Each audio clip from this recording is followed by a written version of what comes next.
Hey, y'all, we're getting ready to go live on the WBNN. Y'all, please share this out with someone. All right, all right. Welcome to WBNN Tonight, of course, for Friday, not the Layman, those parts of that edition of Walking in Purpose International. Now, of course, we're broadcasting live in the beautiful downtown Lagos, Nigeria, seeing the host of 2013 in Roslyn, Pennsylvania, in the United States. Let's make sure our lines are clear. Unmuted. Angie, can you hear me? I can hear you. Thank goodness. All right, the call in show, WBNN Nigeria. Recording started. Well, good evening, and welcome to Walk in Purpose with Angela, our 4,268th presentation of Ngozi Time Multimedia LLC. Y'all, we are live from Lagos, Nigeria, streaming on TalkShoe.com. Of course, you can call in at 605-562-044 or 717-734-6904. Make sure you press the access code, which is 546-1150 pound. To enter the studio, you will need to press 1 pound. To join the conversation, you will need to press *2. I am your host, the 2023 International Internet Radio Hall of Fame Broadcasting enshrinee. Also, the 2023 Anna Waddell Host of the Year. And tonight, we're going to be taking a careful, informed look at a high profile case involving Texas teenager Carmelo Anthony. No relations to the NBA star Carmelo Anthony. Our special guest tonight, Dwayne, will share a little bit about himself, his advocacy work across Texas, and how he became involved in this case. We're going to examine the claim of self defense, what Texas law actually says, and why these questions matter for families and communities. As always, we respect the court process. Our defendants are presumed innocent unless or until proven guilty, and nothing you hear tonight is legal advice. This is a sensitive topic, and we want to hear from you. Cases like this often go unreported, and too many of our young Black and brown people get caught up in a system that can fail them. So I want you to share this stream with someone who may benefit. Call in to add your voice. Again, you can call in at 605-562-044 or 717-734-6904. Access code 546-1150 pound. Press 1 pound to enter the studio, and to join the conversation, press *2. Before we begin, before we begin, I would like to share a few quick data points to frame this conversation. In the United States, roughly 1.9 million people are incarcerated across the prisons and jails, and that is reported by the Bureau of Justice Statistics. Since 1989, more than 3,500 people have been exonerated, losing over 31,000 years to wrongful convictions, and that is data from the National Registry of Exonerations. Texas is constantly among the top states for exoneration, with hundreds cleared, many tied to faulty forensic practice and misidentification. Black America are about 13% of the U.S. population, but a y'all know I be getting my words messed up. A disproportionate share of the incarcerated and exonerated. Studies show that there are several times more likely to be wrongfully convicted or serious crimes, and that is reported by the National Registry of Exonerations. Y'all, tonight we will be discussing the community impact, the law, and the facts as they are known. Let's keep it respectful, evidence-based, and focused on solution. Dwayne is here to help us do just that. So let's get started. Dwayne, are you there? Yes, ma'am. How are you feeling this today? I am doing great. How are you? I'm doing great today. It's a blessed day. Amen. Amen. Well, first, I want you to tell us a little bit about your background and what drew you to community advocacy in Texas. Well, I have a background in theology, one also a little bit in social work as well. And what drew me to activism and uh, helping the community is actually my own life and just watching other people's lives as well, going through the legal system on both sides, whether it was their own incarceration, their family's incarceration. For myself, I was formerly incarcerated myself as well. And so what drew me to being an activist in this space was actually when the Trayvon Martin case happened. It actually caught my attention. That's when I started learning how to do FOIA requests and find out and do more of a deep dive into the penal system around the country and find out a little bit about the laws. And I was fighting then for the stoppage of the standing ground laws that they were trying to pass in Texas at the time, that was already passed in Florida.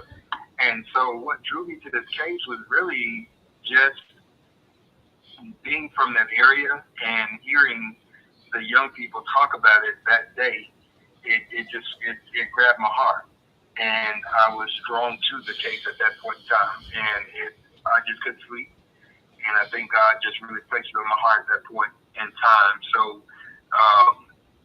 with a lot of other circumstances happening, it really just dialed me in and gave me a tunnel vision to be a full-time activist amongst everything else that I'm doing to help and advocate for those who can't advocate for themselves and who find themselves in the judicial system in whatever capacity it may be. So, what first made you want to get involved in this case?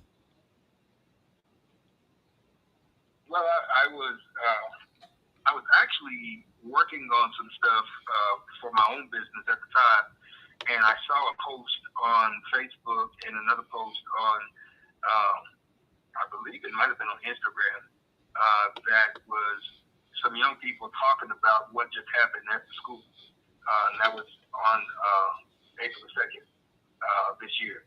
And so I started reading those, and then I started getting phone calls from people that I know that had knowledge of what the situation was and telling me about it. Then I started seeing on the news. And so I started paying attention and just listening to what the kids were saying. Most of them were probably middle school and young high school age. And their mindset was, I'm glad that this person, speaking of Austin Metcalf, would learn to keep his hands to himself now. And that alarmed me because those are young people saying that, one, this person has been doing this type of stuff before. And then two, for these young people to still be at school and then tweeting out and messaging out about something that was fresh, that was still happening at that moment in that space, it alarmed me and it caught my attention. And then when I saw Carmelo Anthony being paraded through the news, the local news media there in Dallas, the DFW area, and I saw his face, it just grabbed me. And at that point, my mind was is that I am not going to sit by and let this young man take the road that a lot of people, myself and others, have taken in the Texas penal system and be railroaded. And especially from just listening to the beginning fruits of what happened on that day, at that time, it caught my attention. What really directed me to this moment was I was actually on TikTok. May have been maybe a few weeks later after the event. I was paying attention to it. I was getting my own information, and I was just paying attention. I was going on TikTok, and I saw an actual page that people were on a live, and I saw these two people going back and forth. and I just heard them cursing at each other. And one was a black lady, and I saw that no one was coming to her defense. All these other people were jumping on her, so I went into the live and got up on the panel, and I just kind of just came to her defense. And once I came to her defense, the people started talking to me, and the one lady that was going at her was saying that she had saw the video and that she had strep. So I started talking about that moment that, how dare you go into a space that's public when you know you're sick. And I think that got the radar attention of those people at that point, and they start coming after me at that point.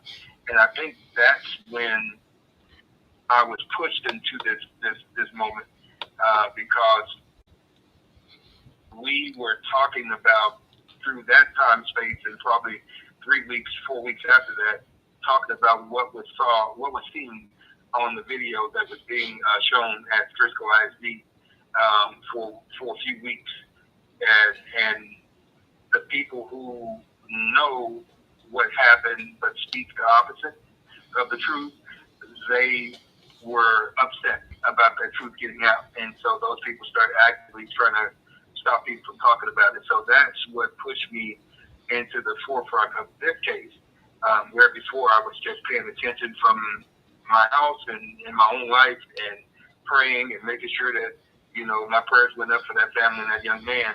I guess having the audacity to protect a black woman that was being attacked because of what she saw and what she was telling, and then going myself and seeing that video and seeing that she would tell the truth and being attacked also for that, it pushed me into an activist mode, which I'm not unfamiliar with, but I just wasn't doing at the time.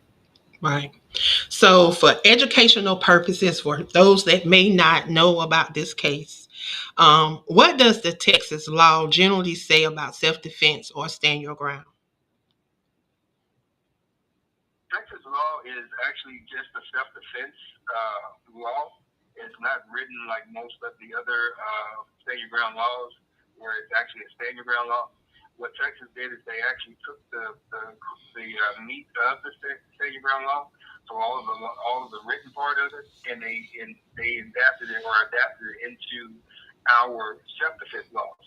And so now what our laws say in the state of Texas is that you don't have a duty to retreat, and that in that moment, if you feel, and that's basically what it's saying, that if you feel in fear for your life in that moment, that you could have physical bodily harm, or if you fear that they may be able to do physical bodily harm, even including unaliving for TikTok or murdering you on the regular platforms, uh, you can use whatever force that you deem necessary, and that's up to and including unaliving force as well, or being able to take someone out of here with whatever force you deem necessary. That's what the state of Texas law states. I know a lot of people talk about provocation and all these other things that they talk about, but when they pass this law, it reads just like any other state or any other red state in the United States that has stand your ground. If we go back and we look at the Trayvon Martin case, we all know from looking at that case that George Zimmerman was in the wrong from the beginning all the way up until that moment. He followed the young man and told him not to. He kept on going. He attacked the young man. What happened is Trayvon got the best of him and started beating him. In that moment, according to Florida stand your ground laws, George Zimmerman feared for his life in that moment. So at that point, it didn't matter all the things he had did before. In that moment, he feared for his life, and he was able to use the force necessary to neutralize that threat. That is what stand your ground gives you the opportunity to do. In all of the stand your ground states, and specifically the state of Texas, you're able to not retreat. If the threat is coming toward you, you do not have to run. You do not have to leave.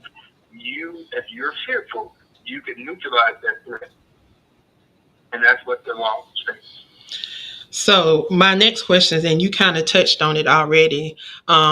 My next question was going to be, how does the factor like provocation and unlawful possession of a weapon affect the self-defense claim in Texas in general?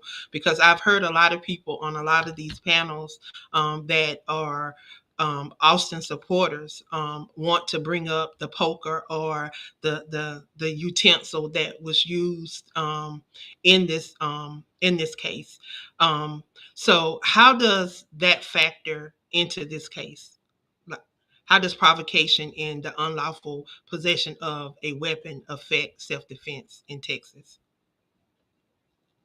In Texas, provocation is something that has nothing to do with self-defense. Okay. I know people like to talk about provocation because provocation is probably written in every code in every state and even in some countries outside of the United States of America. However, provocation is you provoking someone. That's all that root word is, provoke.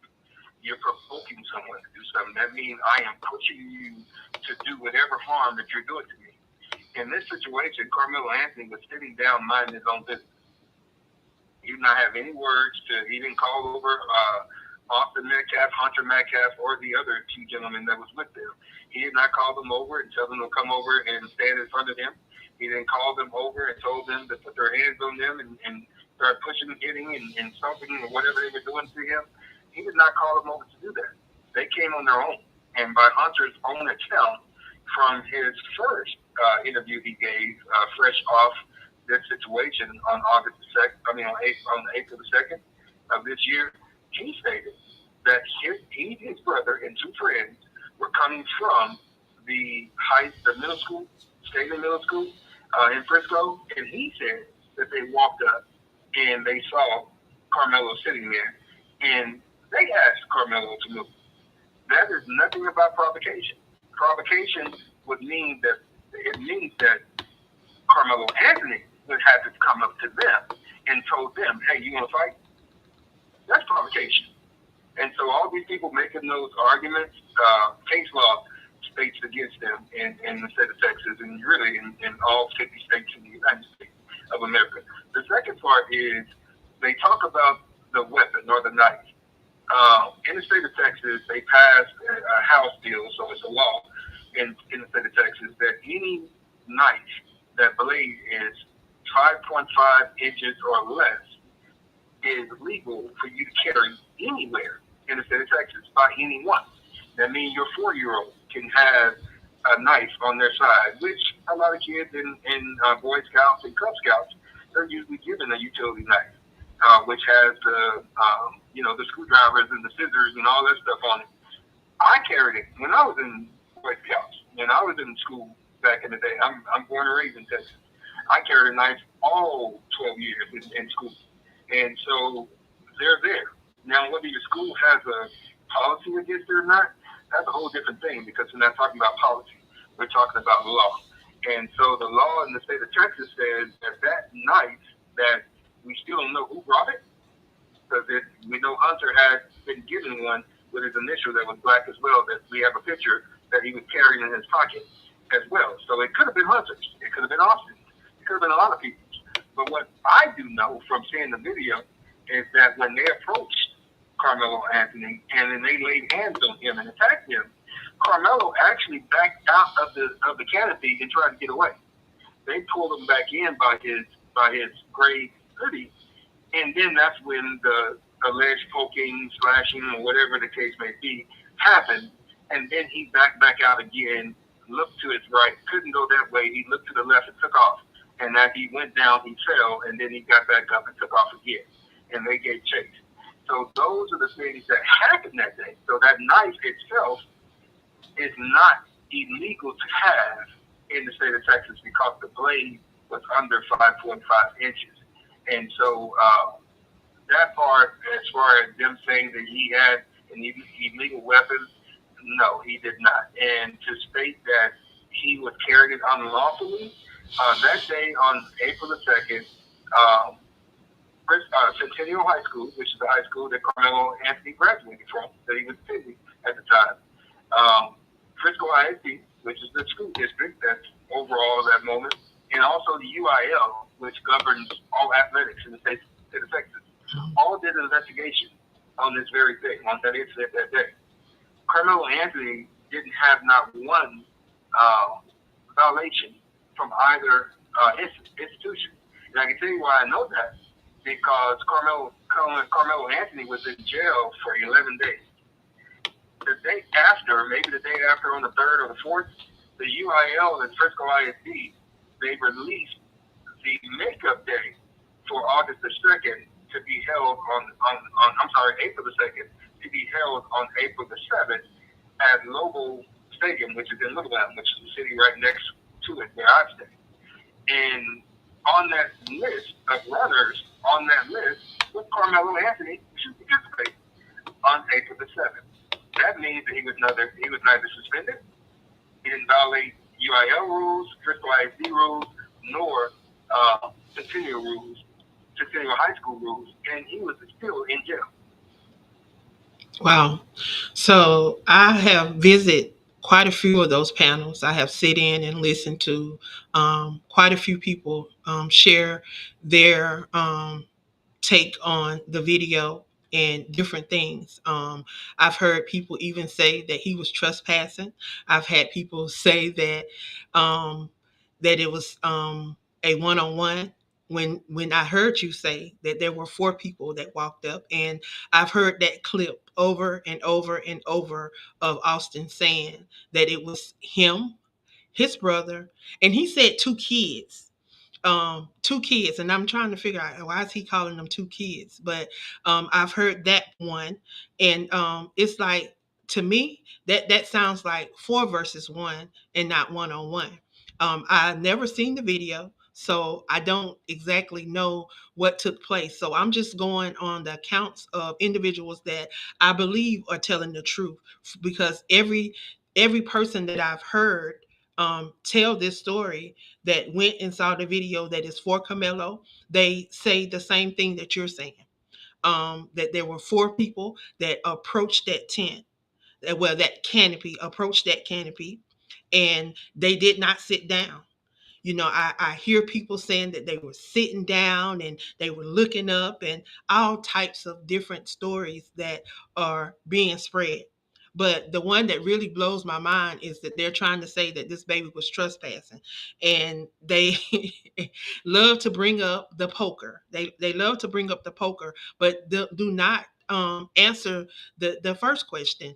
Um, we didn't go into details about the actual occurrence of what individuals have said happened under that tent. Because if you listen to Austin's story, he said that his brother asked him to leave the tent, and then he grabbed his bag.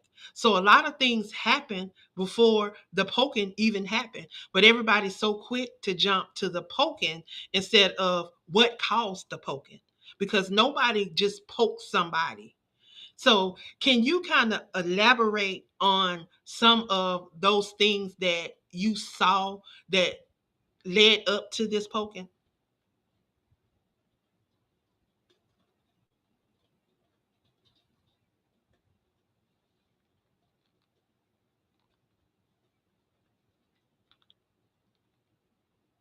Dwayne, are you there?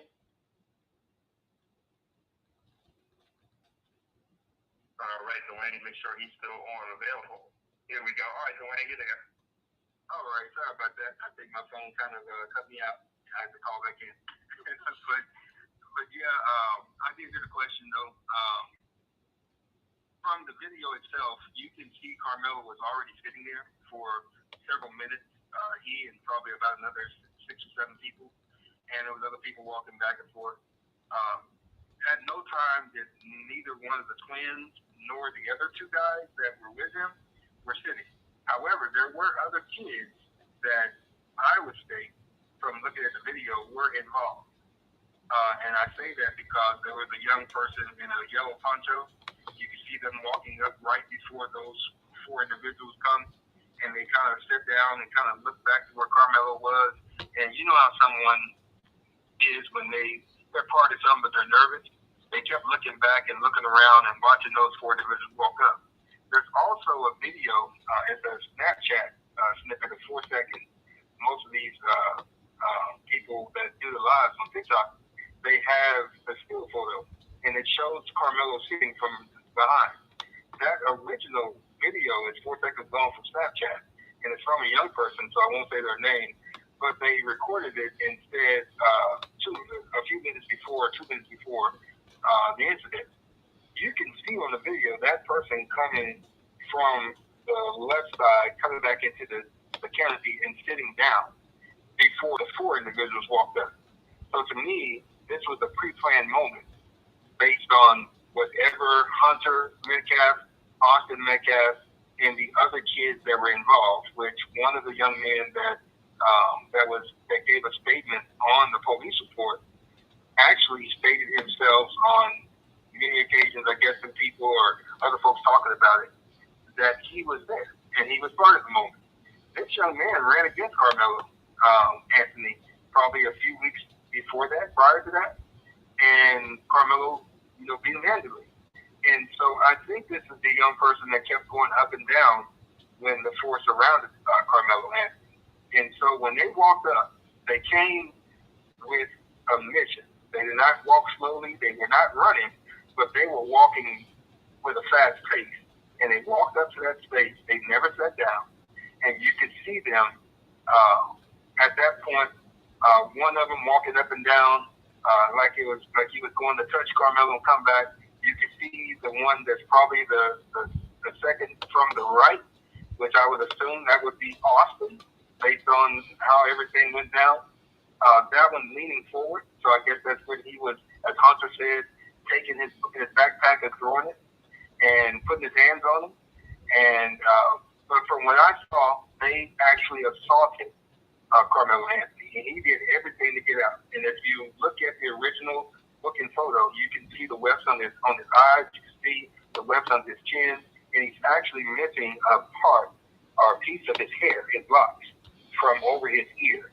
Mm-hmm. And so they had him in a headlock. They had him in all kinds of different things. And they assaulted this young man. And just by the grace of God, he got away. But what people have to understand as well is that these young men not only assaulted him, but when he got away, after the poking, the scraping, or whatever it was, the other three young men chased him. They mm-hmm. chased after him. So if their story is saying that they wanted him to move from the tent or the canopy, then they accomplished that twice, because he backed up trying to get out when they originally attacked him. They pulled him back by his gray hoodie, and they began to put him in a headlock and began to assault him more, and that's where the leg poking or whatever happened at that point in time. He got away again and ran away. They gave chase. Austin was still up under the canopy, coming down, slowly holding his chest, almost in a moment to where he was like having maybe a heart attack or something, or his heart was beating, because it wasn't in motion that he was being stabbed, because none of the other kids moved like blood was all over the place, if you understand what I'm saying. Right. They still stayed cheating. All the other kids under the tent were still looking, under the canopy. They were still looking. No one moved. They gave chase. Carmelo was quick, so he ran and went to a coach. And when he got to the coach, they stopped giving chase and turned around. So if it was about him leaving from the canopy, you would have went to the coach and said that he was under here doing whatever he was doing. But it was not about a canopy. It was not about him being in the wrong place. It was about Carmelo Anthony. And so whatever it was, you hated him, you were jealous of him, whatever that moment was, that's what it was about. And they gave chase after him like they were hunting him, not like they were into an incident or got into a scuffle or a fight. It was not a fight. So anyone say it was a fight, they're lying to you. If anyone say it was a mutual combat, they're lying to you. If anyone say it was just an argument under the canopy, they're lying to you. Because it was none of those things. It was an assault. And that's what's being hidden from the public. And also, just for clarity, we understand that the police report said from one of the witnesses and one of the police officers stating that Carmelo said, touch me and see what happens, and hit me again and see what happens, all this other drama. From what I know, Carmelo never said none of that. Wow. So that's just the witnesses that were with Austin and Hunter Metcalf making up these narratives because no other witnesses said that. None of them. Wow. And so this was just Hunter and that witness saying that, and then that officer saying that he said that I'm not alleged and all this other stuff. Those are things that meet the statute to charge you with first degree murder in Texas. So if you think about it, all those things that they're saying, they're trying to meet provocation. They're trying to meet the moment of saying, yeah, I did it. That's what it is. It was kind of a planned moment. But if you look at the totality of the situation, they had Carmelo from the time the incident happened, they had him booked in jail probably within 30 minutes. He was booked under first degree murder. Remember, you don't know, but if anyone saw the video or know about the video or just listen to the reports that they talk about it, or even from Jeff Metcalf himself on TikTok. I heard the Jeff Metcalf. I heard his 14 hours of being on a live and all of the things that he said, and he said a lot. And I said a lot, but what he said here and what is fact is that it took them about 40 minutes, 30 to 40 minutes, for them to even leave the scene from when this happened. Now, Carmelo is long gone and booked, right? Right. And he's already at Frisco at the police department, under first degree murder. It took them another 20-some minutes, according to Megan Metcalf, that she beat the ambulance to the hospital, right? This is her own words from TikTok again, and also from ABC News in Dallas, and also Fox News. This is them in their testimony that she beat them there. So now we have almost an hour, by 40, 50 minutes maybe, almost an hour that have elapsed that this young man got to the hospital, and then they worked on him still at the hospital. Remember? And they said that he died in Hunter's arms at the hospital. Is basically what they're saying, because Hunter never went back to Austin at the actual scene. So our coach was holding him, so he never even got to that point. So he did not have no blood on him at the scene and all that stuff, because he was not holding Austin at that moment. So at the high school, maybe he did. I don't know. I guess that's what the parents was talking about. But that's a whole hour and some change that he lapsed. Well, according to Hunter, he unalived in his arms. His twin unalived in his arm. If we listen to what Hunter said, but in that case, if that was the case, then the coroner should have left with the body and not the EMTs. So we know that narrative is wrong. Yeah, and they worked on Austin for a while. They pulled around to they have a little medical center right there by the field that they have trainers and medical staff here. And they pulled there, and they were there for a good 30 minutes maybe working on them. And they said he coded, and they brought him back a few times. Then they went to the further hospital they could find, which is in Plano near, I think, Megan's house out that way. And so they went there and took him there. So again, a whole hour and some change has elapsed from him being transported and worked on at the hospital, and they finally pronounced him dead at the hospital. Carmelo is already booked in jail under first degree murder. How can you be booked for first degree murder already, and Austin Metcalf hasn't even been pronounced yet?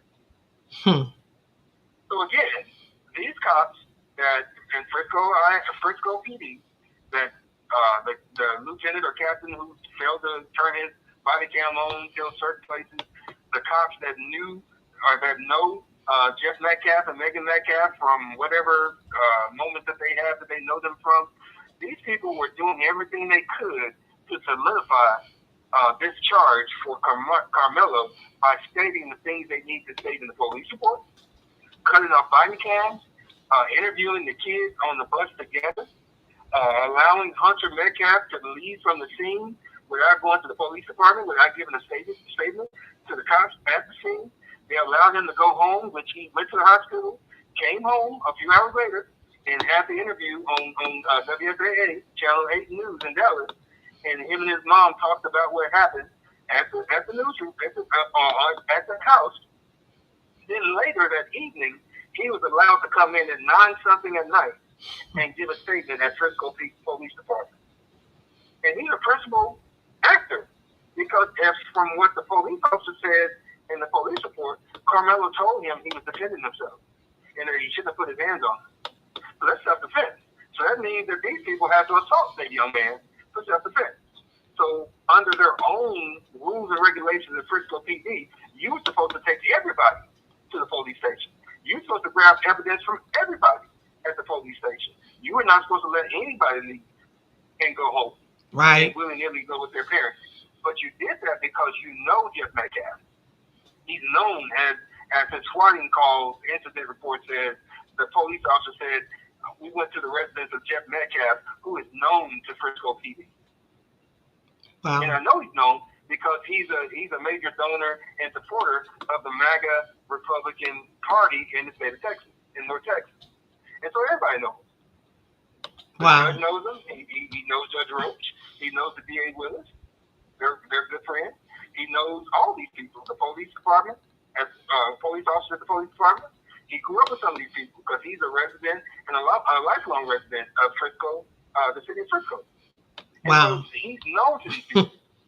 And so they did everything to cover up the assault that these young men did on Carmelo Anthony and to keep Hunter from being arrested because he should have been arrested that day for causing the murder of his brother. Wow. So, for those that are tuning in, we are talking about an incident that took place on April the 2nd, 2025. It is a fatal altercation at a North Texas high school track meet that left 17-year-old Austin Metcalf unalive and fellow student Carmelo Anthony charged with first degree murder. Authorities say that an argument during a rain delay escalated and ended in a stabbing, a poking. Um, Anthony, they said that Anthony, but we still have no evidence that he admitted to the act, but claimed self-defense. The case has drawn intense attention and has been fueled by video footage. There has been debates about this case, and there are so many things that have come up about this case. There is currently a gag order in place, and the trial is set for June 1st, 2026. I want you guys to call in and chime in on this conversation. Y'all can call in at 605-562-0444 or 717-734-6904. Make sure you punch in the access code, which is 546-1150 pound. To enter the studio, you must press 1 pound, and to join the conversation live, press star 2. We would love to hear from you. So, a lot of people have been saying a lot of stuff. It is unfortunately, but this young man, Carmelo, it just they tried to paint a narrative that was so off. At first, they wanted to say he was from a broken home, but he wasn't from a broken home. He has both parents in the home. This young man was a A student. I think he had like a 3.89 or a 3.9. He was headed off to school. He was headed off to college. He was not just the captain of the football team, but he was also the captain of the track team. So it speaks volumes about his character and who he is. For someone to be able to be captain of both of those things, because I was the captain of my basketball team, it takes leadership. And you can't be someone that's causing trouble. This young man was not only a good student, but he was an amazing athlete. I think he ranked number 12 in the state of Texas in track. So he was doing some amazing things. Did not appear to be a hellraiser. So the narrative that they have tried to paint from the beginning, it was so off. And I want to applaud you and all of those activists and all of those that have been really bringing a light to this case, because I just happened to happen upon it on TikTok. And I think this happened the day after my birthday. And I just happened to be over on TikTok and just happened to happen upon it. And it just kept drawing every time I would go over, it just kept drawing me and drawing me. And I just wanted to bring some light to it because a lot of people don't even know about this case. We see so much stuff in the media, but we don't see we don't see a positive narrative about this case. They have made it seem criminal to defend yourself. They have made self-defense a crime. And with them doing this gag order, they have made it um, impossible for individuals that want to see this video to go see this video now. Because at one point, people were able to go see the video. Now people can't see the video. And we are asking for them to release the footage so that people can see. We want people to be able to see really what happened so that they can stop spreading these narratives. We talk about Jeff Metcalf coming on TikTok and doing a 14-hour live on a panel. He was on there for 14 hours, and this is days after this happened. Any person that has lost a son or a loved one would not be on social media. I've not seen the Anthony's doing any of this that the Metcalfs has been doing. It's like they are trying to paint a narrative and they're trying to drive it home, not in Camelo's favor. When we see what's really going on. We see what's going on. So I want you to talk about some of these narratives that they have been trying to to to to pass, and you've been able to debunk them. Well, the main one was the beginning of this case, and I believe that people would know everything about this case all over the world. Um, Sarah J. Fields, I'm just going to go ahead and say names. Kelly Fletcher, who is AKA Dallas Lady on TikTok, and people who were working with them with Facebook groups. A lot of them who went to church with Jeff Metcalf over at the what's the name of the church, Hope Fellowship in Frisco. They decided that they were going to get a group of people together and take Tiffany Billion's Facebook page down. Because in the beginning, when this case first started happening, I didn't really know Tiffany Billions at that point in time. But I used to see Facebook posts every now and then on her post talking about the case, giving out information as things were going and everything. And all of a sudden, I didn't see nothing. It was just gone. And so one day I went to go check a message from my best friend on TikTok, and I went to go through, and all of a sudden that's when I ran into her that's the lady I was spoke of in the beginning, that was up on the panel, and she was arguing with a Dallas lady on the panel, and they were going at each other, cussing each other out. But I've seen all these other people going at Tiffany instead of going at Dallas lady, and what she was talking about, Dallas lady was basically just spewing lies. So I went up in there and I started talking about that moment. But that was the moment that this misinformation started, because they took down the one person in Tiffany Billions off of Facebook that had a large following that could get the information out to the masses. Now, Tiffany went over to TikTok, which she is right now, and she's actually live on TikTok right now, speaking to people about this case and about other situations as well. But these people have started, whenever they see someone like myself or anyone that speak to the truth of this matter and bring out just the facts of what Texas law is, what stand ground law is, what happened that day, they begin to dox you, they begin to bring up the criminal past, they begin to do all these things, which they did all those things to me. I just don't really care. But they do a concerted effort, and it got to the point to where Megan Metcalf herself came on to someone's TikTok live, and she stated that it's this gentleman that's going around talking about that the twins chased Carmelo Anthony, and is there something that you guys can do to debunk this guy? Dallas lady, Kelly Fletcher, stated, "Oh, don't worry about it. We know that is. That's Elaine talking about me because I was the one that said that. And she was like, don't worry, we got them. We got them. From that day on, these people have tried their best to do whatever they could to stop me from saying what I said. Like it was just going to erase what I had already said, but that's just what happened. From that point on, they really just pushed me more into activism.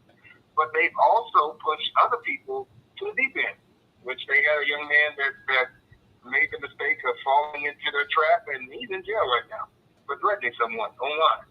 And so that's the depths of what these people would do in order to protect the truth. And I'm going to quote Megan Metcalf, the mother of Austin and Hunter Metcalf, the ex-wife of Jeff Metcalf.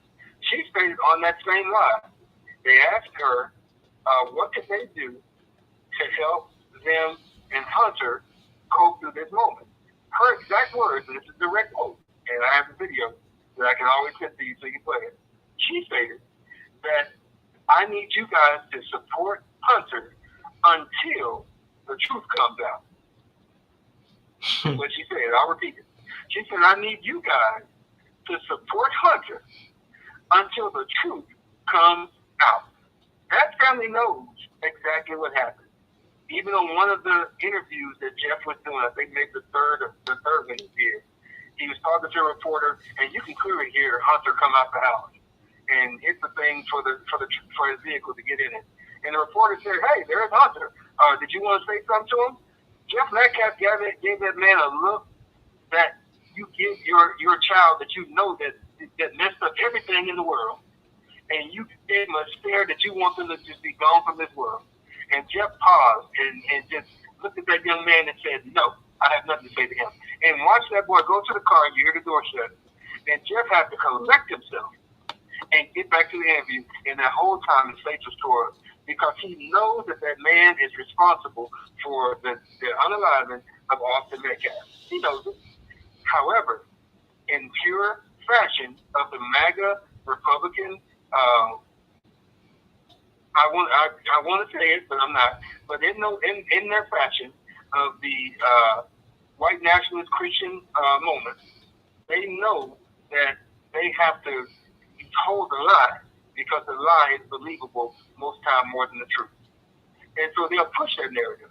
And to them, the more they push their narrative, the more they lie, the more they dox people, scare people from being able to speak on this moment.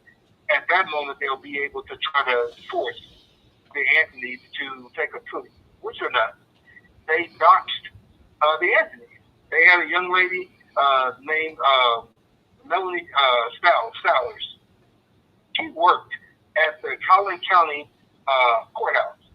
That woman was giving Kelly Fletcher and others, Sarah Field, all them, information of where the Anthonys moved to every time they had to move. So they were doxing these people from the courthouse. So Tiffany Billions, which I thank God for her every day. Amen. That woman had everyone get together and figure out what was going on. And it was evident. This woman. And so guess what? Letters were sent to the Collin County courthouse, and she was fired. She was let go, and she proved that to us because she was messaged Kelly Fletcher, Dallas lady, and she posted it for whatever reason. Somebody posted it, and she told her, "Hey, I just got let go because of that information I sent you." So they were doxing them from the court. Wow. That's a violation of Carmelo Anthony's due process rights. That is a violation of his case, period. So again, the judge knows the Metcalfs. They have a photo with them at a Christmas, at some type of party, fundraiser or whatever. The DA definitely knows the Metcalfs. Wow. They have people inside the courthouse that's willing to get information of where and what is going on with the Anthonys. I'm glad that the judge finally thought that he needs to give a gag order, but it should have been a gag order when Kelly Fletcher and Sarah Fields were doxing people. But now my address all on TikTok. And my information on TikTok. Where was the gag order then? Wow. Calling out Carmelo Anthony all over the place. and they say they don't want to release the video because the young kids are on the video. But guess what? There was a case. I believe it was I think somewhere around August the 15th. So this is recent. It's in Farmersville, Texas, which is actually in Collin County as well. So this is under D.A. Willis's protection. It was a lady, a YT lady that took a little preschooler that had some special needs or something, and she kind of roughed their kids up, putting their kids down real hard and whatever, and they were looking into it. So they're not supposed to show that because that's young babies, that's kids. You know, that's what they're saying. The reason that they don't want to release the Carmelo Anthony tapes from Frisco ISD. But guess what they just put out just 2 days ago? The entire video of that young lady throwing their baby down on their floor and laying down with the baby and everything while other people came. And what do? They just redacted her face out, redacted the kid's face out. But you see what happened? And they didn't charge her either. Even though parents wanted to be charged, they said it reached the moment of the level of them charging her. But that shows you the hypocrisy of what this is, because the DA knows. Briscoe ISD already know. I know they know because they told me they knew that these twins and their friends, their gang of thieves, attacked Carmelo. Mm-hmm. They attacked him. They assaulted him. They took his belongings to their theft. They did everything to this young man, and they broke UIL rules by leaving the track meet. Hunter said that they left and went to the.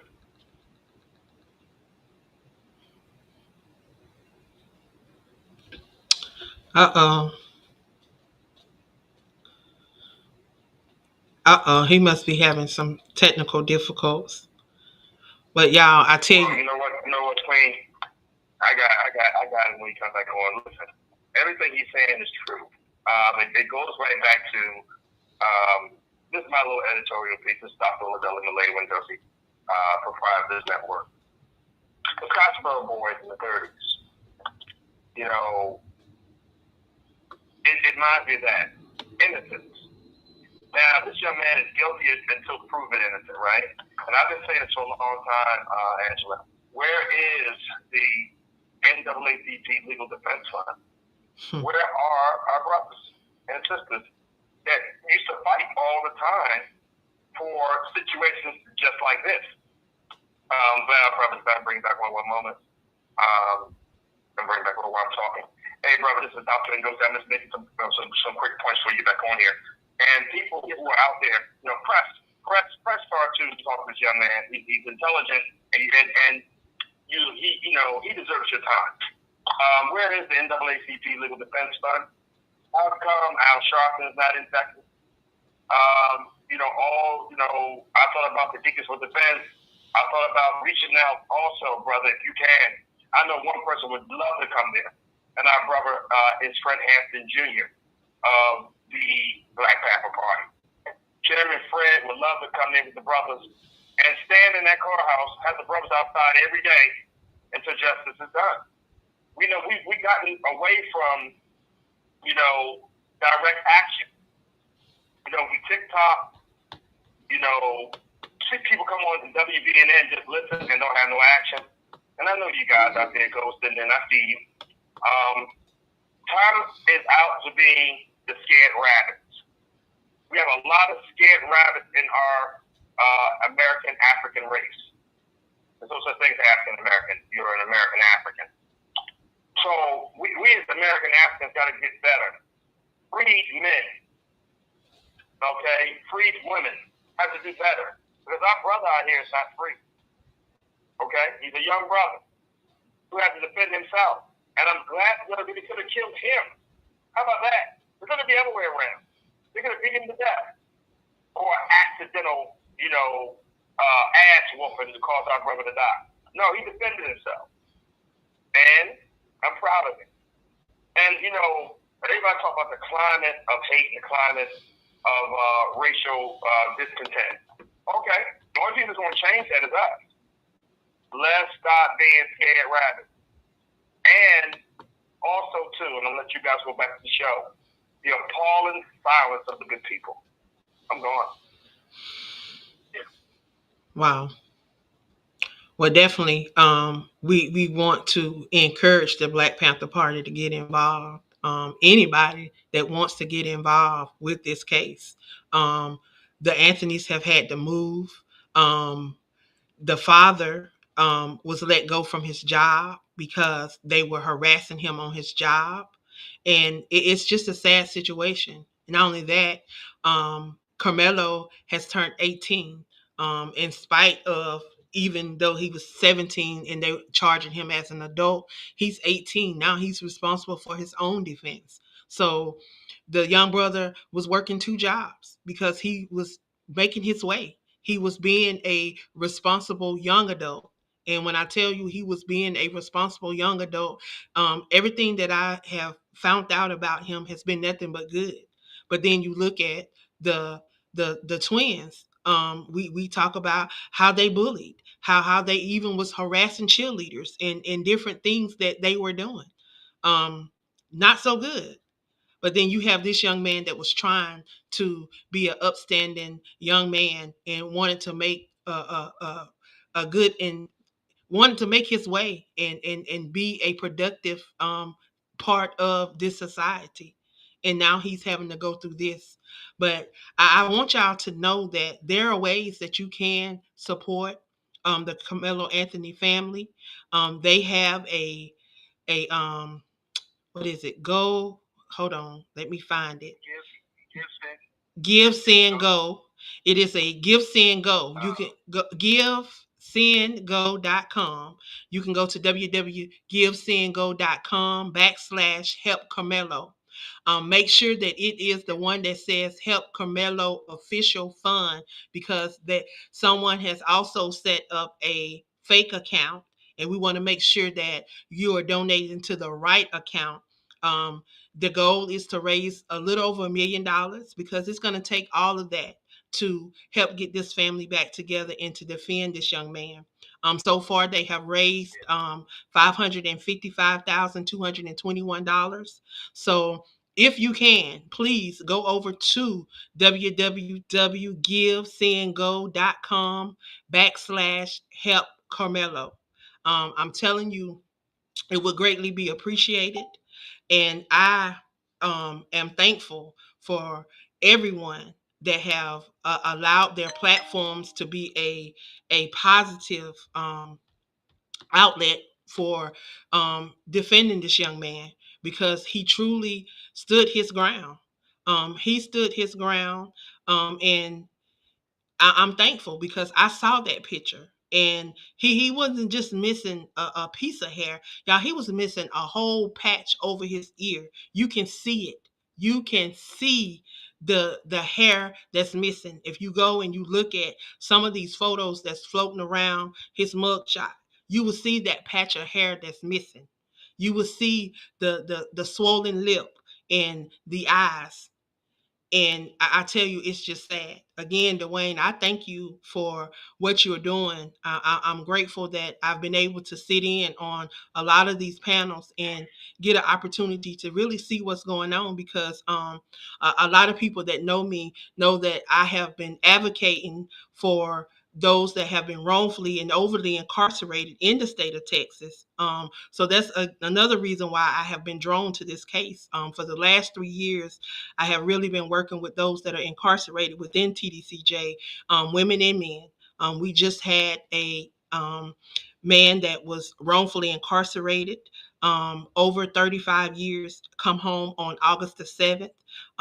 So I definitely have been working in the state of Texas trying to advocate for them. And I am grateful for what you guys are doing. So hats off to you. And again, I thank you for your advocacy and the work that you are doing. I know it's a lot dealing with this case, but for those that really may not know about this case, what is something that you can share with them that we haven't already talked about? Well, one thing I can share is that um, with the Give and Go, that is probably the most important thing for this family, because again, the Metcalfs, their church, and other people decided to go for almost 2 weeks, I believe it was, to Drew Anthony's job. He was a finance manager at a pretty large dealership in the DFW area. And they went to that man's job, went through the whole process of buying a vehicle with the sales team. And when it was time to go to the finance manager, they would say, "Don't worry about it. We don't want the car. We don't want the car anymore because you employ a man that's son unalived Austin Metcalf." And they would leave. And these people did that, and they went through their whole group of people. Then they bragged about it on Facebook, on their pages. And guess who came right after all of them had went? Jeff Metcalf came and stood in those people's place and was asking for Drew Anthony as well. And it got so bad that he had to take leave. He had to take a leave of absence and eventually wasn't working there. So for months, this man has not been able to earn income for his family. Yet have to move 3 times out of their first home, which was in a gated community, and then move to all these other locations to protect his family. Still not able to work because these people were relentless. Still, I think to this day, still giving out different things to that dealership about him working there or had worked there. And so these people have made a concerted effort to harm this family at all costs. This family is trying their best to keep their son free because they know from their investigator and people like myself, like Tiffany, and others who have seen the video, they know that this young man is innocent. And they're trying to keep their son out of the grasp of this evil, systematic whitewashing of our penal system and our court system by these people in Collin County. Exactly. And it's something that we all see all the time. But as the brother just spoke earlier, we have to not be fearful. These people have come out to me, trying to put me in jail, trying to lock me up, trying to do all kinds of things. Come to my house. And I just always let them know, hey, dirt and shovels move. I stay in Texas. So where you want to come, you come at your own risk. But these people do that, not knowing that I'm just built like that, and I can take it. I ain't tripping. But other people can't. Wow. And so they know that. And one thing we have to do as a people, we cannot be fearful to stand up for what is right. And what is right now is making sure these people do not railroad Carmelo Anthony, but also making sure that they stop railroading our people, period. And it takes us to stand up for our own. We have to stop worrying and looking for others to stand up for our people. We have to do it.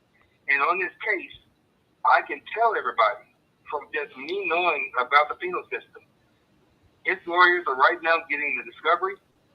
They are sending out their subpoenas of different information, different things. And I can guarantee you one thing, that based on what I know about this case, they're going to end up, once they get everything back from discovery, they're going to end up challenging the affidavit because it's full of lies and full of holes. They're going to challenge the actual indictment itself because that is the weakest indictment I ever seen in the history of the state of Texas of looking at cases in my 53 years of living. Wow. I've never seen a murder indictment that's 1 page long, 2 sentences long. I've never seen it. Oh, wow. But that's what we have. And in this case, we know that they have rushed to try to silence this moment and get Carmelo to plea out because they know they don't have a case. But they, as the DA said out of his own mouth, that he put this before the grand jury for 3 weeks, and the grand jury found nothing. He said he had to go in and summarize to them, and he came out with that 1 page, 2 sentence indictment. Wow. That's corruption. Wow. At its best. And so since we know it's corruption, then we have to fight it like we know it's corruption. Exactly. We have to fight it like Carmelo Anthony is our own child. I fight like he is my son. Exactly. And I don't even know these people. Exactly. But I'm going to stand 10 toes down for them, even after he's free. Even after this case has been dismissed, because I think that's what's going to happen. It's going to be dismissed with prejudice. After that, I want to see all these people removed from office, and I want to see them go to jail for what they did. Exactly. Because what they did is criminal activity, and it's also RICO behavior. because they have all conspired to do it.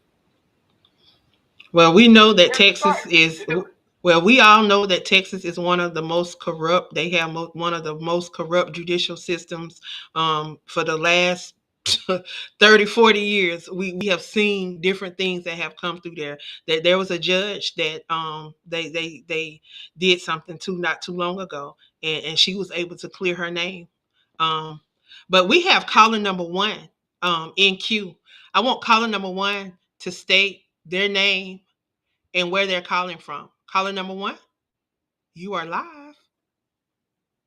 Hi, Queen Angela. This is Commissioner Unique. Hey, Unique. How are you? I'm blessed. I'm here in Texas. Mm-hmm. I'll say it's maybe You're actually in the Fort Worth, Dallas area, right? This is correct. Mm-hmm. And the main thing here is they have threatened a lot of the blacks here about the Camelo case and saying that if they support him or they find out that they're supporting him or even if they talk about it, they will be terminated from their job. It's a political thing. They know they're doing him wrong. They have wronged him. But a lot of the blacks here in DFW in the Dallas County said they don't care what they do. They're not going to have them with this suppressed slave man.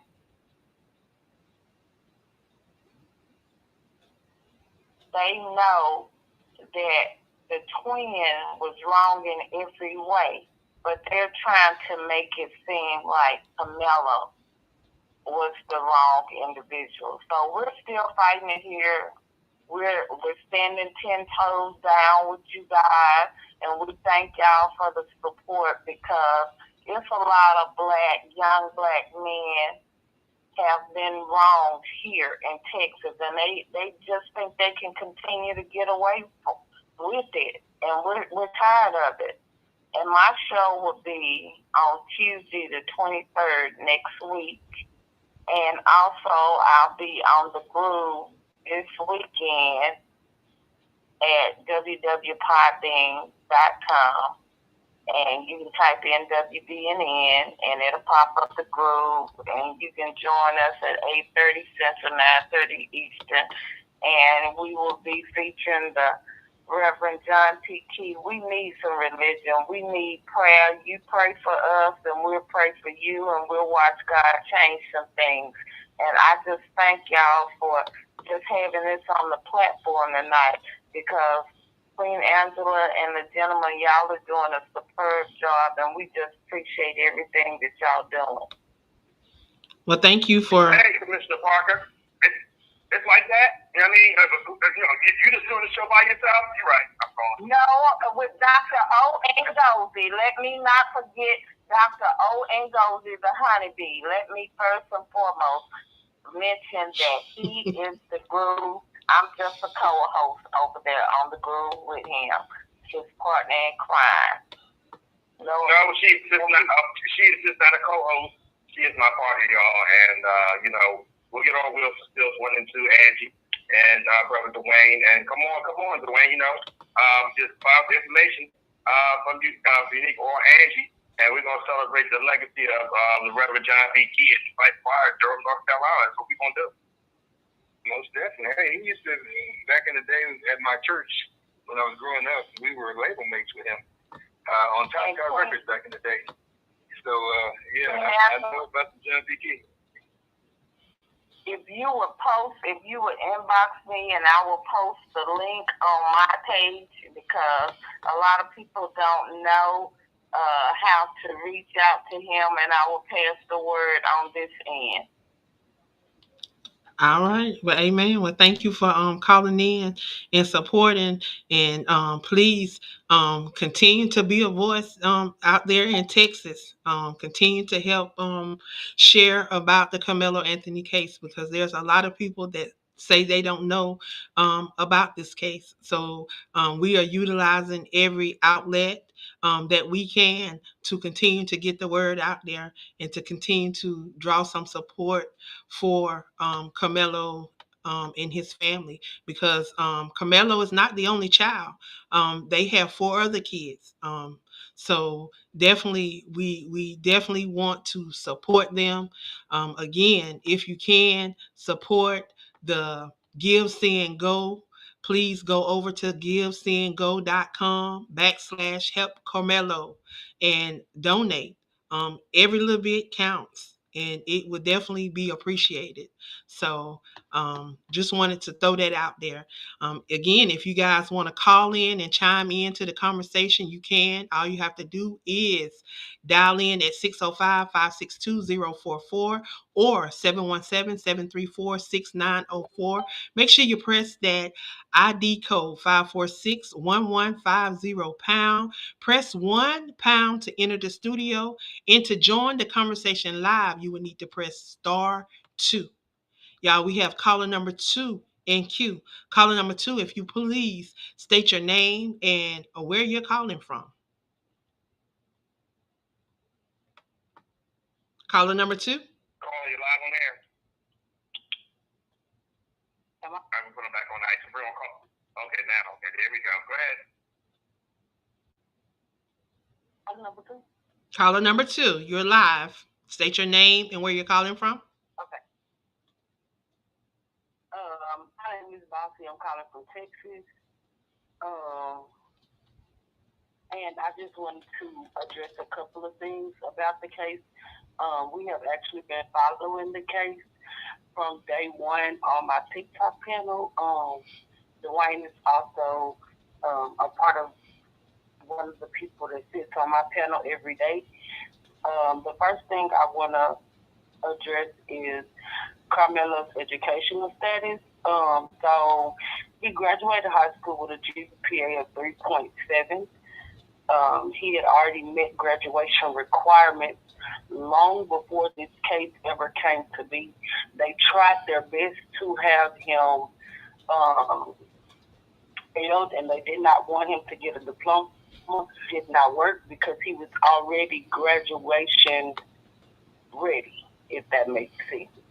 There was nothing that they, as we know, every scholarship offer that he had from before this, he still has those, and that's 21 offers. No school has pulled their offer from him. But what we're shedding the most light on now regarding the case is the district attorney, who has settled a civil lawsuit in the Collin County area. He had sexual harassment charges for 11 women that work in the district attorney office. 6 of those women settled with court for $1.7 million. He would not have a criminal case. It would only be a civil case. So right now what we're doing is we're advocating to shed light on that so that we can get a special DA appointed to the case to try and better things for Carmelo. Now, we are believing that Carmelo will not even have to go before a judge. Like, we're believing that he's going to be exonerated, charges will be dropped, and then they will be applied to the person that they really need to be applied to. Also, Carmelo, his dad was being harassed by Mr. Metcalf, just like Dwayne told you guys at the job. He took a leave of absence. They did not ask him to leave, to our knowledge. He volunteered to leave to keep for the, for his own sanity, so that he would not get in trouble for retaliating to Mr. Metcalf. But they did not. Metcalf, I actually was able to stream the parent press conference on my channel when they had it, and we have the footage of him actually being forced out of the parent press conference. He did not want to leave. He kept saying after the fact that he went there to pray with them, but if that's the case, why is it that you never made that known? First off, for two, that when you were asked to leave, you did not leave, and then you had to be physically removed and escorted by plainclothes officers who was being provided for by Dominique Alexander, who is the spokesperson, one of the spokespersons for Carmelo Anthony. Um, and as far as we know, they have been relocated 4 times due to the address of their quote unquote secret, for the lack of a better word, location. Every time they get moved to a different location, the address is being leaked, so they've had to move 4 times. Um, we're hoping and praying that this time right here is the last time they won't have to go anywhere anymore. The police department does know that Mr. Metcalf is behind this stuff. Now, why they not doing nothing, I don't know. He actually had all this water scam stuff going on where he had the police believing it was people um, swatting him and all this different kind of stuff. And all of that stuff has been either made out to be known as a lie or debunked, either way. So just kindly, please, everybody, keep Carmelo and the Anthony family in your prayers. And Yes. even after Carmelo is exonerated, we still screaming justice off.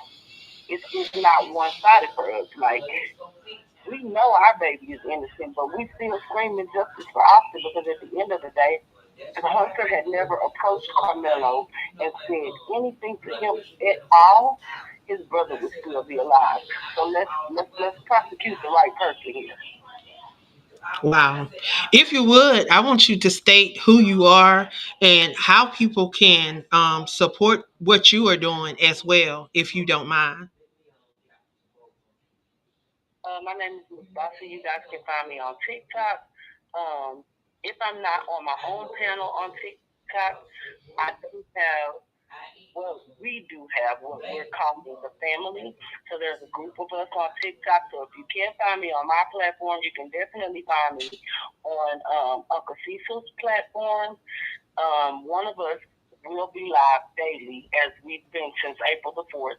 One of us will be live daily discussing any new news that we learn, any new information that we learn. We've actually been blessed and afforded to kind of have a good leeway in with Miss Tiffany Billions. She's amazing. If you're not following her on TikTok, please do me a favor and follow her. She has great content and great information, and Mm-hmm. she's one on one with the family. So Well, if you're looking for that, you and me, you can find me, Miss Bossy, or you can find us on Uncle Cecil's page, which is Uncle with a K, not a C. So but Uncle with a K, Cecil, and we're there daily. Um, we try our best to advocate as much as we can, and working with Miss Tiffany Billions, doing campaigns and videos, and at one while we're doing petitions and having people sign them.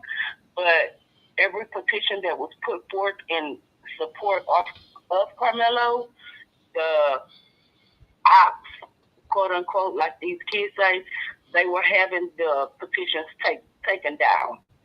So we weren't making any leeway with that. So we had to figure out another avenue. So now what we're doing is pressing for these videos to be put out as a campaign and really just focused on trying to get that DA out of there because out of those 11 women, like I said, 6 of them settled out of court for 1.75 million. And not only did they settle out of court, but they still working his right now today. And they cannot talk about the case that he put them through. They can't address anything that he's done to them or anything. But they still have to work with him daily. And that's crazy wow. for they to have to do that. Yeah, it's pretty tough.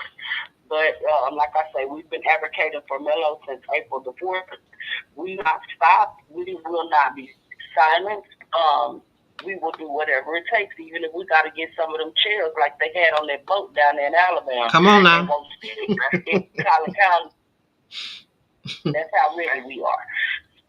Uh, we just thank you guys for allowing us a little few minutes to clear up a couple of things, and just so that you guys know, I am streaming you guys right now live on TikTok, so everybody on the TikTok platform can hear us right now.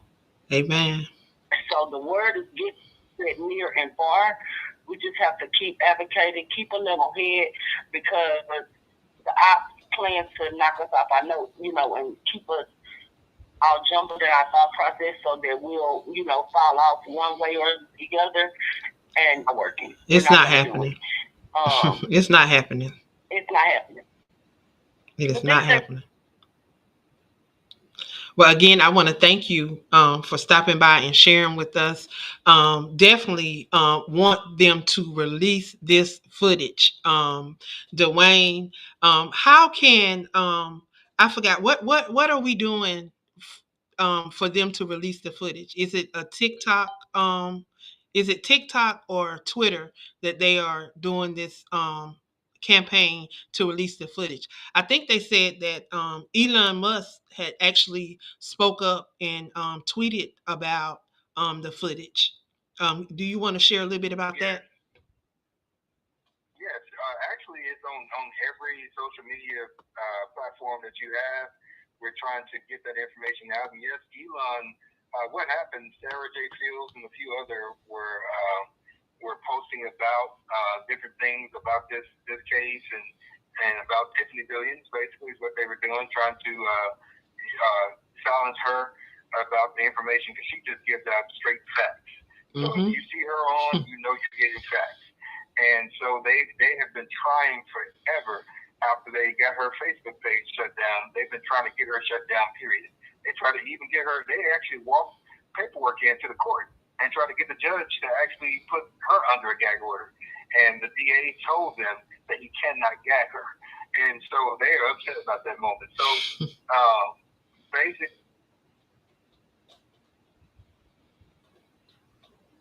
he went out again. We lose him again. Yes, we apparently. We don't want him to say the information. So I already know what's happening. Bring on this next caller. So we have caller number 3 in queue. Caller number 3, if you would please state your name and where you're calling from. My travel name is Huni Bakatun. My painted stage name is Master, Timemetric Man Haru. How you doing, beautiful and brilliant International Internet Radio Hall of Famer and spiritual daughter of mine? Honor to you, special honored guest. I want to speak about the latest news. I don't know if I'm pronouncing his name right, but blame my heart when I bring my mind and at my heart. I believe the young man's name is Demar Travion. Yeah, they call him Trey Reed. Right? It's time for another Mississippi Brawl round 2. Well, it's 2. It's definitely time for round 2. It's 2. It's time for round 2 because some people may not have heard my last show. Me and my very special honored co-host, Mr. Jeffrey Saunders, also known as Mr. Boston. But the name of that advancement was What's a Father to Do? Right? Having said that, it's giving you kind of the Cliff Notes part of it. First of all, a lot of people got to stop accepting money because the evil ones in their kind, they worship money. And like I said before on that show, the archive is available, but I'm going to say right now, there's no amount of money in the world you could ever pay me for doing something to a child of mine. The only thing that's required, and it will be paid in full, is for that person to pay the ultimate price in this world. Anyway, I'm a host of this great show, great radio station that is. And my next advancement will be tomorrow, where I will have the honor of interviewing Mr. Vincent Moto. That will be, we will aware you one-on-one interviews. This is something else that I'm getting ready to add to this great franchise, okay? But love you, brilliant and beautiful. And Hooney, daughter of mine. I want to say something before you leave. So Yeah. I don't know if you heard, but there was another young man found in the same style in this not too far from that same area. So we now have two individuals in Mississippi that have been hung, as you would say. I have a picture. About 2 minutes, if you will, to address this right now, because I have to. Too many of our people. We got to remember, we are travel people. We got to start traveling alone, right? There's no excuse for someone to be traveling alone like that at any time. We're dealing with some soulless, you know what? I'm doing my best to keep it clean on your show, right? But we have to stop being so trusted, original people. Original children of the Most High. Stop being so trusted. Because these people have a history, and I said it correctly. They have a history of doing any and everything and getting away with it. And again, we have to get back to how we are at our best as travel people when we travel and live of, for, and by each other. Stop allowing them to make it seem like what we did in times past that worked for us, but it benefits them. Because again, there's no excuse for that young man to have been traveling, whatever he was, to be found alone in order for them to do what they did to get away with it. The last thing I want to say, see the natures of these people that supposed to be in the image and after the likeness of so-called God-fearing Christians, as they call themselves, right? But yet and still, they're going to unalive one of ours. And people have been duped to believe that everybody is the same. The devil is a lie. Love you. All right. Dwayne, you back?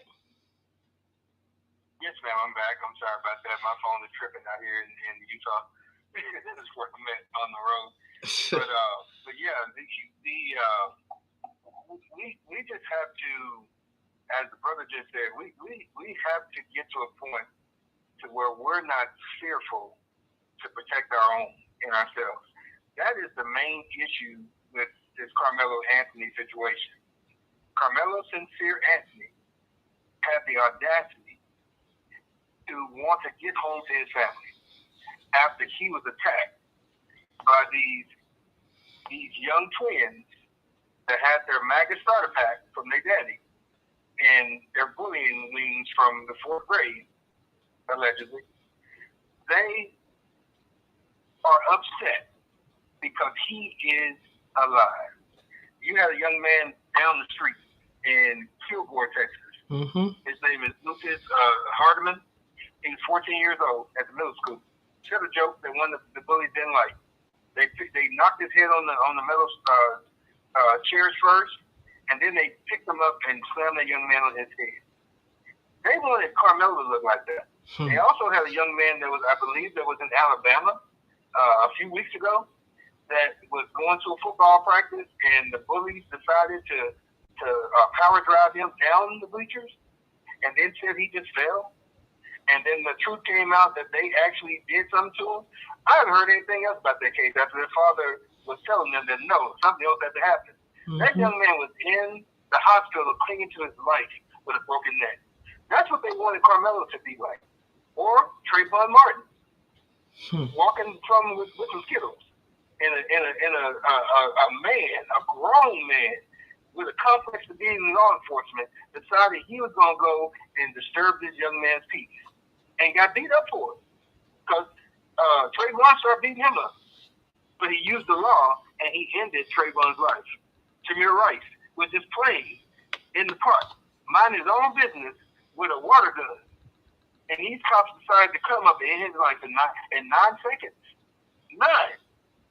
This is what we're living in. We're living in a space to where these people don't care about our existence. They want to be us so bad because they know they come from us. And since that's the case, that's what hurts their brain so hard. So they don't know how to get rid of us. If they do anything to right the laws the wrong way here in the United States of America, they remove themselves, because guess what? We have people that were indigenous to this country before them. The scriptures say so in the Old Testament. He said, I'm going to put you on every continent. And that's what he did. Come on. And so since we are indigenous to this land, they don't know what to do to get rid of this beautiful blackness that we have. And actually it's brown. So we can just start talking about the blackness. Get rid of this beautiful brown ebony essence that we have. They can't stand it because they cannot produce it. They cannot reproduce it. They cannot make it. So they are hurting themselves, and they feel that they can snuff us out at every chance we get. So young people who are in this country, in the United States of America, you have the right to arm yourself. You have the right to go get your concealed handgun license and carry just like they do when you're in these open carry states. Protect yourself. Don't be scared to do what you need to do to come home to your mama, your daddy, your uncle, your auntie, your grandparents. Come home. We don't need you to be sitting there talking about you took one for the team because you didn't want to get in trouble. That's not what this life is about these days. Because they've shown you by them taking out their own. And come on. They told you and they showed you that they don't care about you because they'll take out their own when they get out of line. We got caller. Look, we got caller number 4 on queue. Let's bring up caller number 4. Caller number 4, if you would, please state your name and where you're calling from, please. Hey, it's Des calling in from Little Rock, Arkansas. Hey, Des, how you doing? Hey, Angela, how you doing? I'm enjoying your topic. I'm sorry we have to have this topic, though. And that keeps continuing. But I appreciate you having the conversation. Well, thank you for chiming in. Thank you for listening. So what are your thoughts?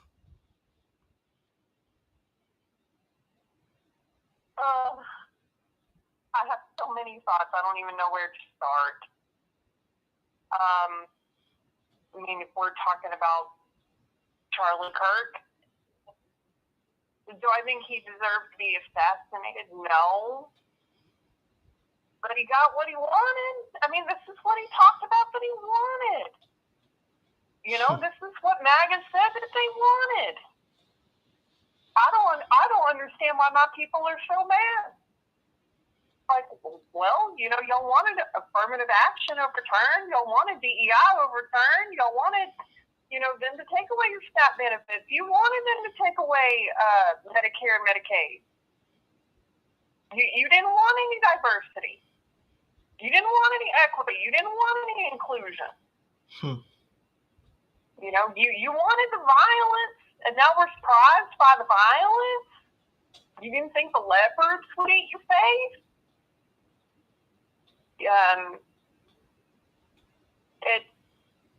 You know, with my relationship with Mr. L and all of the friends and all of my WBNN family and every person I know that don't look like me or live like me or think like me, like I'm trying not to go into hopelessness, but I'm truly scared. And like I told Mr. L the other night, I said, every single day when you come home, I hold my breath. My world stops for the ride for you to come home from work. Wow. And you know, there's plenty of people that say, oh, well, this doesn't affect me, this doesn't affect me. No, it does. It does. You know, Troy Reed, rest in power. Rest in peace. He shouldn't be resting right now. He should be going to school with his friends. And so should the other 2 kids. And as much as I did not like to hear anything that Charlie Kirk had to say, or anything that he stood for, hell, I guess he should still be out here doing his crap on his podcast. You know, I don't like that it happened, but it was traumatizing. Do I mourn him? Absolutely not. I gave him the same mourning I gave my father.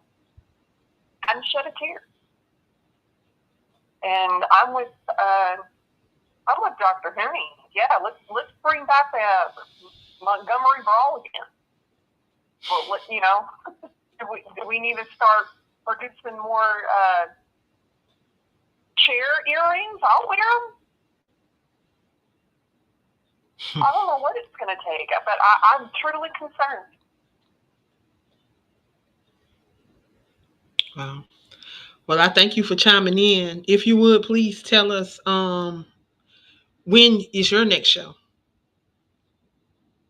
It is October 2nd at 6:30 Pacific Standard Time, 8:30 Central Standard Time, 9:30 Eastern Standard Time. The topic is still, we're doing a series, and the topic for U-Turn is still dismantling white supremacy within finance.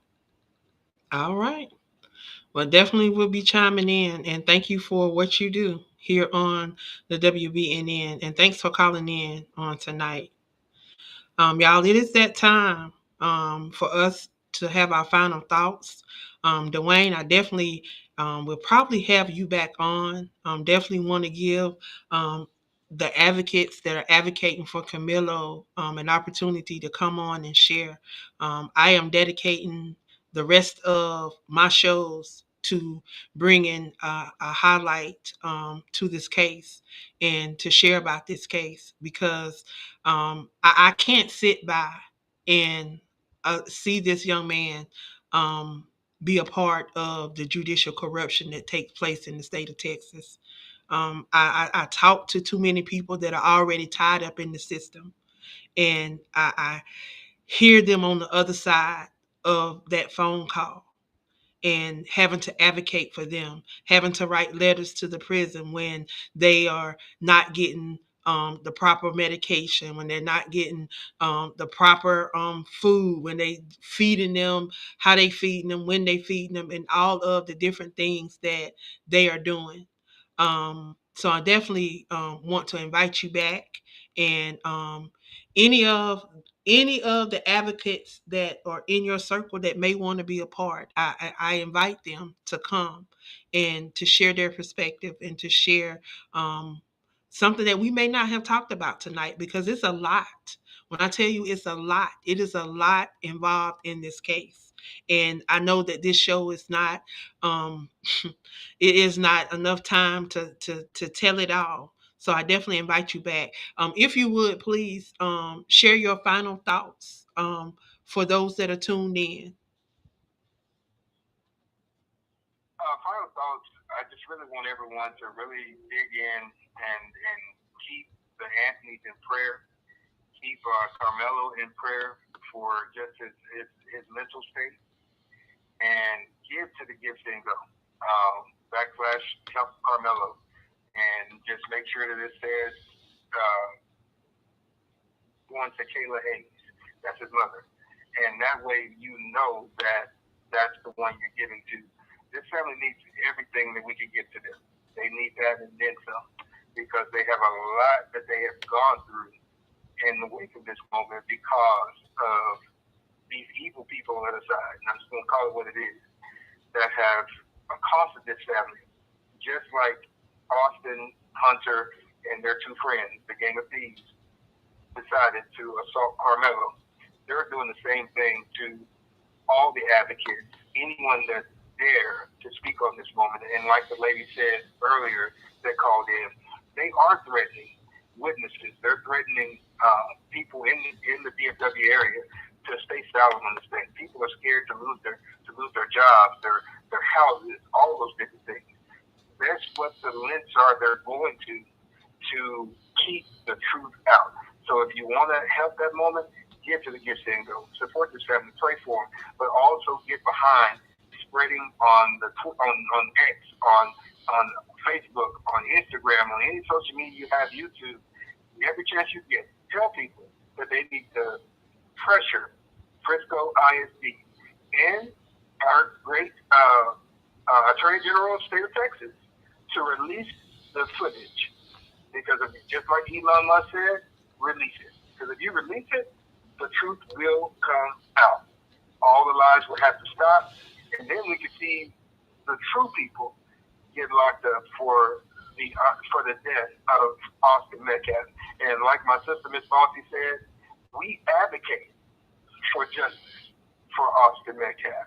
And justice for Austin Metcalf is for Hunter, is to gangs of thieves, and all the people who have conspired since then to keep the truth from coming out, and that's from the top on down. All those people need to have a RICO charge and be locked up federally and state for what they have done, trying to keep the truth away from the people in this case. And I just pray strength for young Carmelo Anthony. That king is a blessing to everyone, because he showed us what strength looks like in the face of fear. He shows what strength looks like in the face of your life flashing before you, because these people got you in a headlock and you can't breathe. He showed us what integrity and strength is, to stand up to bullies and say, no, not me today. And so we need to show the same strength and integrity to stand up for this young king and let these evildoers know that, no, you ain't doing this no more. And that's where we need to be with this. Praying for them, praying for each other, and let's stop these people from just having the audacity to take out our young people. Whether that's through the hanging of trees, whether that's kidnapping them, whether it's kidnapping truckers on the street, whatever it is, let's let them know that if you touch ours, we're not going to stand for it. And we're not going to sleep until you pay for it. That part. Well, again, I thank you for coming on and sharing with me on tonight. Again, if you guys would please, if you feel it in your heart to donate, you can go over to www.givesendgo.com/help Carmelo. Make sure that it says Help Carmelo Official Funds and donate. Every little bit counts. And if you are on social media, you can use the hashtags. Hashtag release the footage, hashtag hello Camilo, hashtag justice for Camilo. These are some of the hashtags that we have been using to really try to get it out there, because we need them to release the footage. They like we said before, they were allowing individuals to sign up and go down and view it, and then they just stopped. They stopped because someone was trying to record it, and then they tried to blame some other things. But we need this footage released. Like Elon Musk said, release the footage. And y'all, it's Ngozi time. First of all, I'm gonna come on and say some things that might maybe lose my FCC license, and I don't really give a goddamn. I'm gonna say what I gotta say. First and foremost, all you cowards, roll up out there. You be ashamed of yourself. You allow two now talk about hanging. It's not a hanging. It's lynching. To get the words right tonight, lynching of our two black brothers. Let me explain something to you. I'm gonna talk to the old. I'm going to talk to the young, the old, the hot, and the cold. To all of our brothers out there that's in black militias, there should not have been not one quiet moment when you learned that our kids are being lynched. It should have been so much noise that it should have been on CBS, ABC, whatever, the alphabet. They should have been called the National Guard down of the insurrection. All the Black Panther Party, the Diggers of Defense, all you so-called brothers that so tough on social media, but you really goddamn punk, because you didn't come out and support the families after this election. Now, to my folks, I got my California, upbringing. So all of my, so-called YNs out there. What? What? In the world, you gangsters out there are not, you're perpetrating a fraud. Anytime white folks try to harm us, y'all know what time it is. Am I having K violence? It's the crippled what? Y'all know who I'm talking about, who I am. This is your triple OG. It's a crippled what? Y'all know what time it is. The world, you just allow anybody in your neighborhood to be killed like that, to be lynched. Crippled what?